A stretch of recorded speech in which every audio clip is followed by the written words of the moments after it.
I said that she will be back. She started saying that I should tell him the truth. Yeah, when my mommy just come, I tell him he will be afraid. I was saying that my mommy is coming home. When my mom just come yesterday, she's now saying that him and my mom, they are playing. I don't know, they are not fighting yesterday, they are playing. So yesterday evening, my mom now cook finish. She now go meet his grandma because her grandma body is not well. So the guy meet his grandma, and now later come back home by 9 something. When he now come, and we are here, my dad did not eat because he did not see my mom. So when my mom now come, we eat. We got the house. We are playing. I don't know if they are fighting and they are playing. We are talking to them. They are telling us story. They are saying that they are just saying funny story. I take his Bible and started praying. So when we say sound, I just fast and wake up and waking my sister. I'm hearing the sound of cutlass that if my dad and my mom is fighting. My mom just come inside. He carry on the stool. He lock it on the door. They have already locked the door. They are just fighting. My dad is just shouting inside. My mom too is shouting. And they will carry cutlass and remove the door. When they now open, we saw my daddy and my mom died and they are gone. They now rush my mommy to the hospital. I don't know. I know my mom is coming back. He's coming back to me. What you just watched was a boy recounting the final moments of his parents' lives, watching them end things right in front of him and his siblings. The tragic deaths of Assistant Superintendent of Police ASP Leramo and his wife Taiwo in Ado-Ekiti have left many in shock. Reports indicate that a violent altercation led to their deaths, but the details surrounding the incident have been conflicting, with some suggesting infidelity, while others argue that Taiwo was a victim of long-term domestic abuse. This story is told from the account of those who knew them, but the truth is that we might never fully know. Today, we will examine both sides and see which version seems more likely, and you can decide for yourself what you think really happened. According to a close friend of Caleb, he was well known in the area. He was brave, dutiful, and respected in his profession. But behind closed doors, his marriage had been falling apart for months.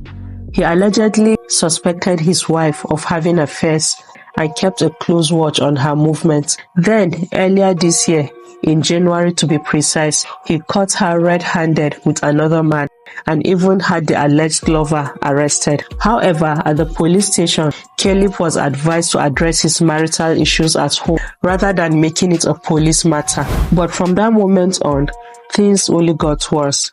The tension between Caleb and Taiwo escalated, their marriage becoming increasingly volatile with constant arguments and violent outbursts.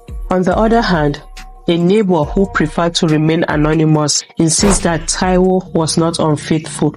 Instead, she claims Taiwo had endured years of domestic abuse. She described her as a hardworking and virtuous woman, arguing that the allegations of infidelity are baseless, calling them an attempt to tarnish the deceased woman's reputation. If she was truly cheating, where is the evidence? Who was the supposed lover? And where was this case officially reported? The neighbor asked. So, here we are with two versions of events. Who do we believe? Who is telling the truth and who is covering for whom? Unfortunately, the only two people who could give us a definitive answer are no longer here. Now, let's move on to the night of the tragedy. From the little I could get based on their son's account, it seems Caleb came home that evening and did not find Taiwo at home. He repeatedly asked his son where she had gone. The boy told him she had visited their grandmother, who wasn't feeling too well and would soon return home. Caleb was reportedly so unsettled that he refused to eat, waiting for her to come back. Taiwo eventually returned around 9 p.m. Their son recalls that they were talking, playing, telling funny stories. There was no sign of trouble at all. At some point, he said his dad took out his Bible and began to pray. When they were done, they went to bed. Then, in the middle of the night, everything changed. Their children were jolted awake by the sounds of a violent struggle, shouting, crashing, the unmistakable sound of a cutlass slashing through the air. Their son woke his sister, and she grabbed a stool, pounding on their parents' locked bedroom door, desperately trying to get in. The shouting continued, and fearing the worst, the children called for help. Neighbors rushed over, broke down the door, and what they saw was horrifying. The couple lay in a pool of blood. Caleb's genitals had been completely severed, cut off, while Taiwo was unconscious with severe head injuries. The tragedy was clear.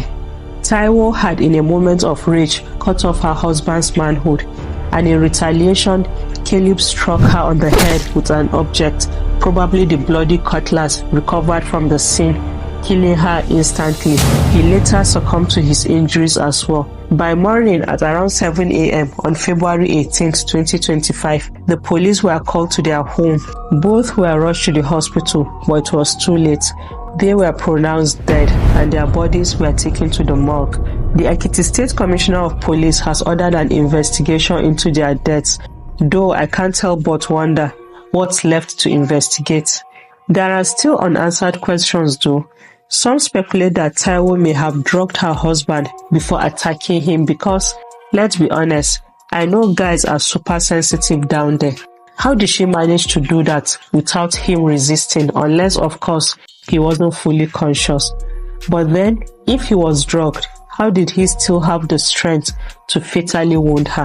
And then there's an unverified report that Taiwo had once said if she ever caught her husband with another woman, she would cut off his manhood and put it in his mouth. So, did Caleb cheat, or was there something else going on that night? It's confusing trying to understand how the crime even happened. At this point, it's all just speculation. But beyond the shock and the gruesome details, there's one heartbreaking reality we cannot ignore. This couple left behind 5 children, 5 innocent children who are now orphans. What happens to them now? Who will care for them? Their son, who recounted the details, is already traumatized as it is. And what about the others? How will they recover from this? To the children, their parents seemed fine that Tuesday night. They had dinner together, they laughed and shared stories. There was no visible conflict. But from the boys' accounts, there was already tension brewing, starting when their father kept questioning their mother about her whereabouts. It was subtle, exchanges that only adults would have recognized, the kind that don't require raised voices to carry weight. And in the end, that quiet tension exploded into something unspeakable. A lesson to take away from this case: it's not just about getting married. Are you truly happy in that home? Are you at peace in the relationship you've chosen to spend your life in? So many homes today are filled with tension, where parents neglect not just their own happiness, but also the well-being of their children. Marriage should never be a battlefield. Yes, divorce may not be ideal, but staying in a toxic marriage can lead to far worse consequences. If your life is at risk, leave. It's not just about being married, it's about being safe and alive. And let's not forget the power of anger. One moment of unchecked rage, and 5 children are now left without parents.